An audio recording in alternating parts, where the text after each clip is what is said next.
Several days passed since Bakugou arrived at the southern kingdom of Deria. 7 days of moving around from one town to another, showing himself to the people and giving speeches, which he dreaded, just to claim his hold on his territory.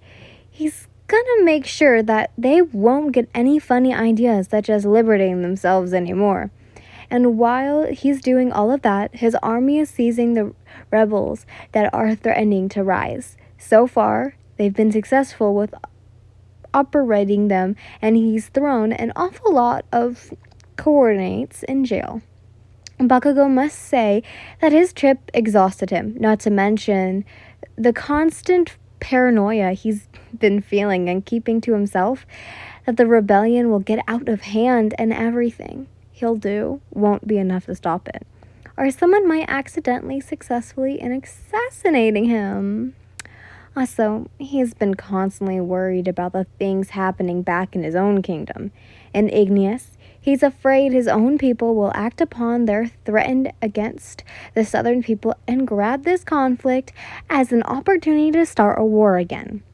He couldn't have that happen again. Although, it is a known fact that Bakugou grew up in the south. He never really admitted to anyone that he grew fond of the place where he spent most of his life. The place where he grew up with his father. It was when Bakugou was merely a year old when his mother sent him to the south with his father so he could be raised there and be surrounded with scholars preparing him to be the next monarch. He barely saw his mother, as he suddenly visited Igneous in his younger years, hence he held more memories in the south than his own kingdom he ruled. He apparently stayed at Igneous when his mother died and he became king. Despite the conflict going on, when he finally set foot in the southern kingdom, he felt his home once again. As of right now, Bakugou and his company decided to settle down in the castle owned by his father, the castle where he grew up. After resting for a while, Bakugou decided to stand and walk around the castle. He usually not the sentimental type, but right now, he felt like going around to familiarize the place once again. "Where are you going? It's late." Bakugou recognized Kirishima's voice as he turned to face the redhead. "Getting some fresh air," Bakugou said briefly. "What about you, shitty hair?" he asked and looked around at the bottle clasped in Kirishima's hands. "Oh, I went to get some ink. I got a letter from my wife, so I rushed to make a reply," Kirishima answered. That piqued Bakugou's interest. His mouth opened slightly, his brows furrowed, while his eyes blinked multiple times. "You get letters from your wife?" That question came out of the blonde's mouth unexpectedly, but it was due to the slight confusion. He never got letters from his wife, not even when he went to the front lines few days after they were married. Also, he does not expect to receive one. But in this situation, and when Kirishima just told him his wife is writing to him, Bakugou is reminded that Yin must also write to him and inform him about the state of his kingdom. Of course," Kirishima chuckled, a little amused. Bakugou did not say anything. Instead, he just stood there and continued to ponder. Kirishima couldn't help but let out a small laugh. "Why? Is Yin not writing to you?" "No," Bakugou answered, "but she should. I left her there in charge, and I did not receive any shit from her to inform me what was happening in my kingdom." "Well then, you should write and ask her." "Like hell I would." "Why not?" "There's nothing wrong with it." "I am not going to be the first one between us to write and send a letter." Bakugou glanced around when Kirishima rolled his eyes while an amused grin plastered on his face. "Of course, you have to be like that," the redhead said. "Huh? What the fuck do you mean?" Kirishima shook his head. "It's nothing. I know you're that stubborn, but Yin is also stubborn as well. You know, right? If you two keep acting like that, you're not going to get anywhere." Now Bakugou has become thoroughly confused. He wonders if Kirishima is still talking about the letter thing or if he's now talking about their marriage. Just as he was about to start bickering to his friend, Kirishima cut him off. "Just write to her, man. There's no harm in it." Kirishima pat the blonde's shoulder. He then walked past Bakugou and went all the way back to his room, leaving Bakugou glaring at nothing in the empty hallway. Bakugou clicked his tongue and decided to abandon the thought of exploring the castle, opting to settle down now that his mind has been racked up. Shitty hair, he muttered briefly. On the way back to his room, his mind is plagued with curiosity and worry as to what is happening back in Igneous. God, what is happening? Yin thought to herself as she looked at the situation currently happening in the war room. It's been a week since Bakugou left for the south, and since then, Yin had done everything to maintain the order in the kingdom. She mostly did paperwork and a couple of other royal duties. At the same time, she made sure to watch out for Shinso. She was also given the responsibility of maintaining the order of the nobles in the court. Then, there were the soldiers. 2 days ago, Yin was sent with, I think it's supposed to be Mayor General, but it's okay. You get the drift. Hizai Yamada, mostly known as President Mike, alongside with the other ranking soldiers. They came to address the conflict between Igneous and Terra. This morning, the soldiers called for a meeting and involved Yin with them. Now she's surrounded by soldiers voicing their opinions on the matter and deciding whether or not an army must be sent after Bakugou. His Majesty is thinking rationally. The southern people, whatever they have their king with them or not, they won't hesitate to act against King Bakugou. President Mike started, his voice booming all over the room. "I say we march our shoulders to the south immediately. I agree that His Majesty made such a rash decision, but we must also consider the consequences of sending thousands of soldiers to the south. It will be seen as an act of declaration of war," came General Tokiyami Fuigawa response.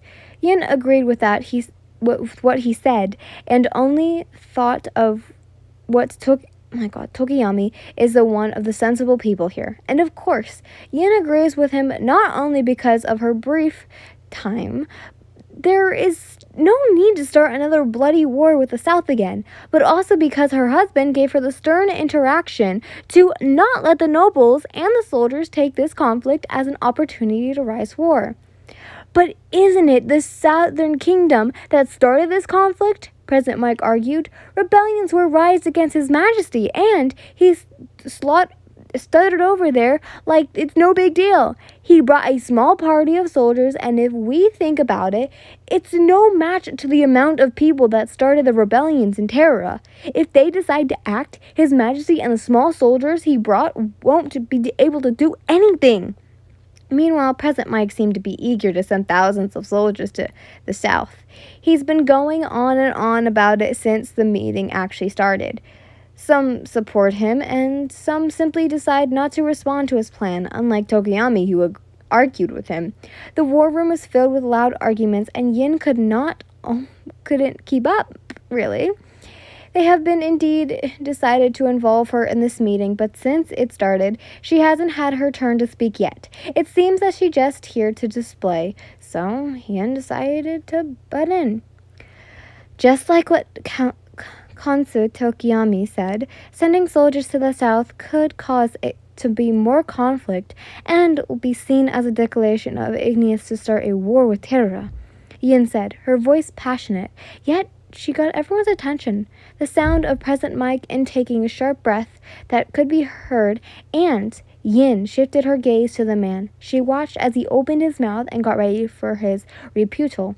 "Your Majesty, this is utmost respect. I think you should be the most worried one here. It is your husband who is in danger after all. He acted rationally, and I assume you know as well."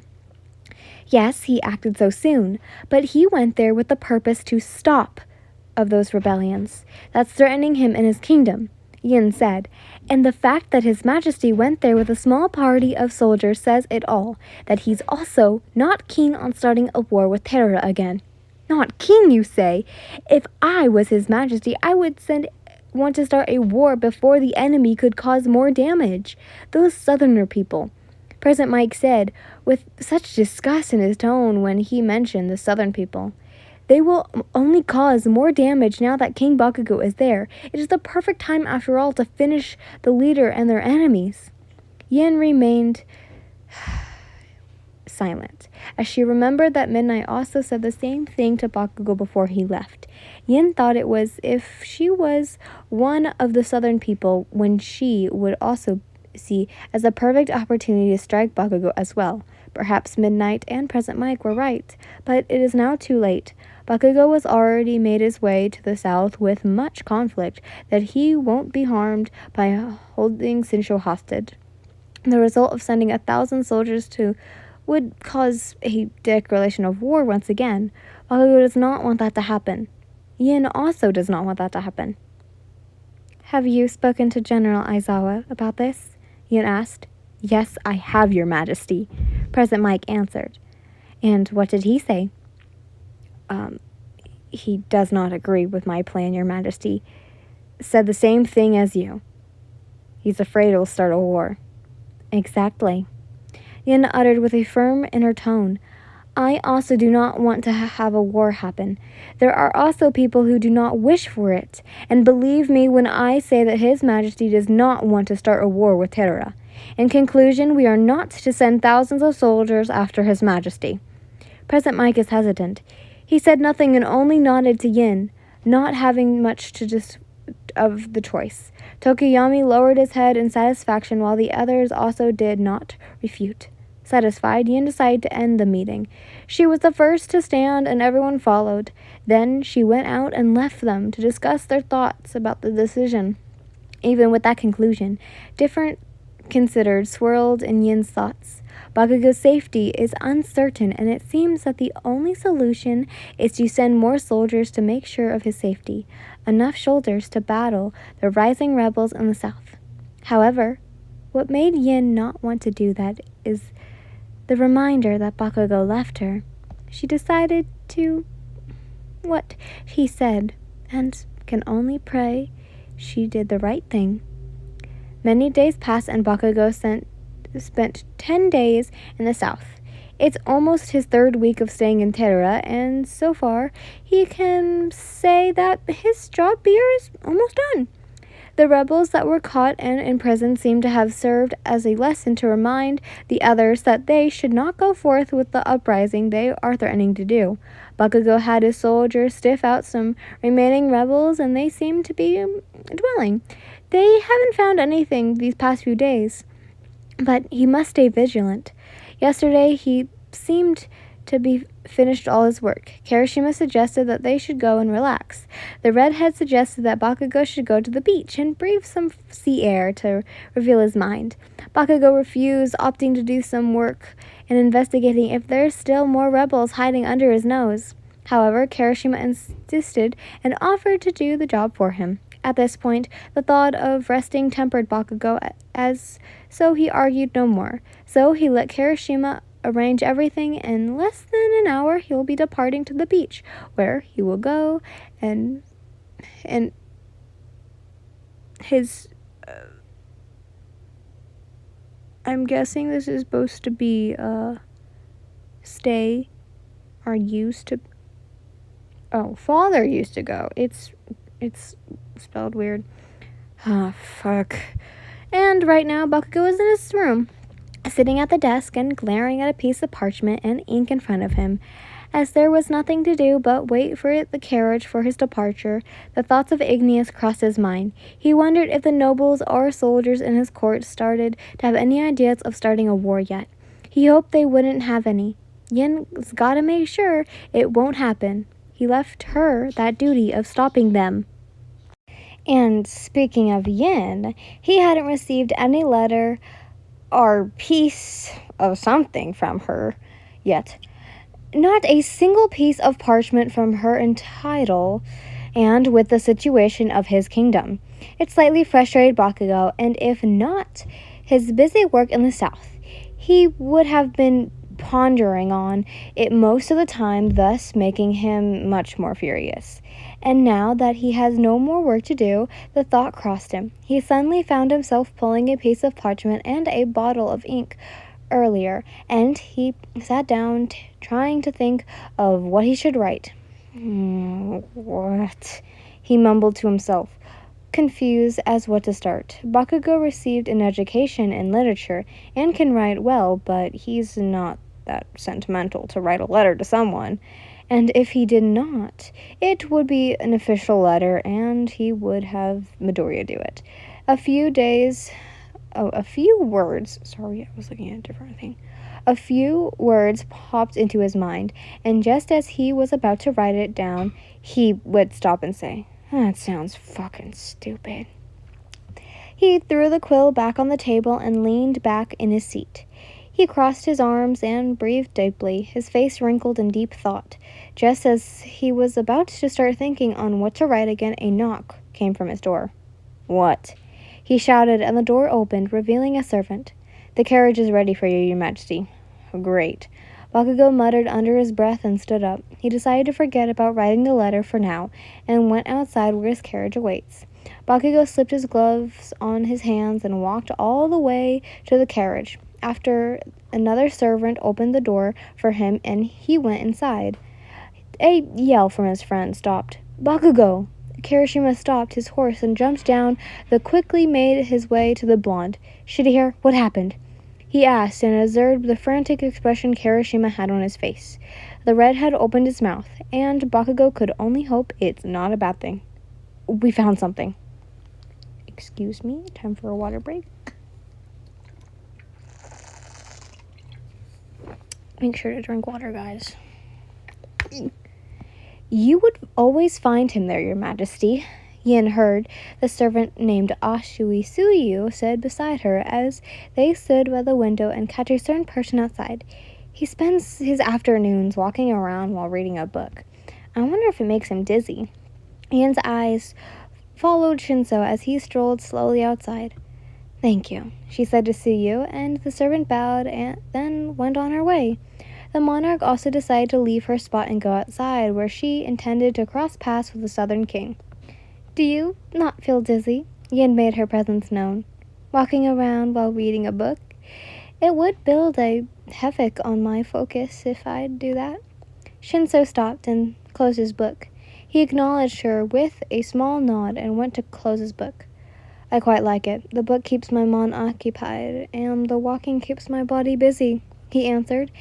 Yin blinked and observed as Shinso tried to stay still. She wondered what's making him uneasy. "Let's walk, King Shinso."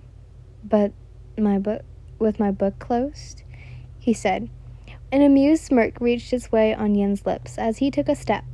"With your book closed." Shinso did what he said and clasped his book in his hands which he placed on his back as they started to stroll on the palace gardens. "How is your stay here?" she asked, striking the conversation first. Shinso breathed out a look at the fields. "It's quite all right. Feels weird to be doing nothing. I sometimes don't know what to do in my free time." "Are you bored here?" "I found the library, so I can't say that I am." "I'm glad you have something to do in your free time now." She smiled. "If there's anything you'd like, feel free to ask me." "I'd like to have more southern food, if that's fine." The suggestion put a smile on Yin's face as she nodded. "All right. I'll visit the kitchen later." "Thank you, Queen Yin." "Not at all. I'd like to make your stay here comfortable," she said. "If eating southern cuisines in the Eastern Kingdom would help, I'll do it. Although I'm not quite sure if they'll be as similar as how it would be made in your home." "I agree, there would be at least some differences," he breathed out once again and stopped walking, which caused Yin to halt in her steps. Shinso gazed upon the fields before then when Yin continued to observe his body language. She saw his fingers fiddling with the book and his feet tapping impatiently. "What makes you so uneasy, King Shinso?" The question came from Yin and snapped Shinso out of his thoughts. The purple-haired king looked at Yin with a mouth agape. His eyes blinked before he looked down and said, "I'm sorry. I just worry for my kingdom. Yin sighed. Being a king and not being present is your own kingdom in this time of conflict. I understand it is hard. You worry about the way and what may happen to your people. Yes. Shinso's voice lowered to a whisper. He's not facing Yin, but she had a suspicion that he's making a face. It provided to be correct when he spoke. But the people's well-being is not just my concern. What are your other concerns? Shinso was quiet for a while before he faced Yin. I'm also concerned of what they might do right now. What do you mean, King Shinso? Yin's brows furrowed. The once peaceful atmosphere turned tense as she could feel her heart drumming painfully from nervousness. I don't know if you know this, Queen Yin, but as you know, the southern people seem to have lost their faith on their monarch. They're suffering from the war and the rebellions. They say it's all my fault, Shinso said. I am being kept here as a hostage to prevent the southern people from doing anything to Bakugou, but I'm afraid that even with a king or not, the southern people will follow their own will. Yin's chest rose and fell as her breath got heavier and faster. Shinso's words imprinted a message that something bad is going to happen. Are you saying King Bakugou is in harm? Shinso said nothing, and his total silence was enough to confirm. Maybe it was invalid. Maybe Bakugou's decision to go to the south is wrong. From what Shinso said, the southern people will follow their will, and if their will is to be free themselves from Bakugou's rule, then they will do something to Bakugou. If all of the southern people came together to take down the king of Igneous, then Bakugou's small party won't last long. If the result is what Yin had feared, that everyone had feared, another war would start between Igneous and Terra. Yin opened her mouth and tried to say something again, but before she could utter a word, a cry of urgency cut her. She turned to see Midnight, with a mid-panic strike on her. Yin, something has happened.